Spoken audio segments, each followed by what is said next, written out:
Good day. My name is Dean Chinonso. I'm a PhD student of the Department of Animal Science, and right now this is a turkey pen where we are carrying out a research on turkeys. Basically, we're trying to see how we can improve the growth of turkeys, our local turkeys, and also look at how we can rear turkeys in a very conducive environment that doesn't get to affect people, the populace.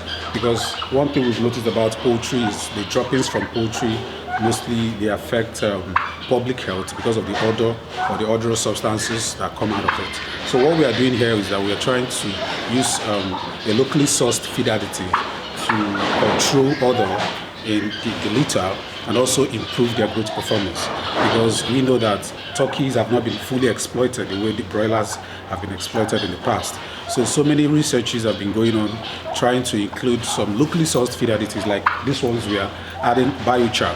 Biochar is just a form of activated charcoal from organic substances, like you get some organic materials, you pyrolyze them under limited oxygen to generate the char. So you mill the char and mix with their feed, trying to see how it will affect even their serological characteristics, the serum level, the blood percentages and all that. So right here, these ones are still in their they are just 16, 17 weeks. So before they get to the end of the experiment, we are hopeful that we'll be able to achieve a drier litter and a very good, outstanding growth performance in the birds that will give us what we have in the objective of the study. Thank you very much.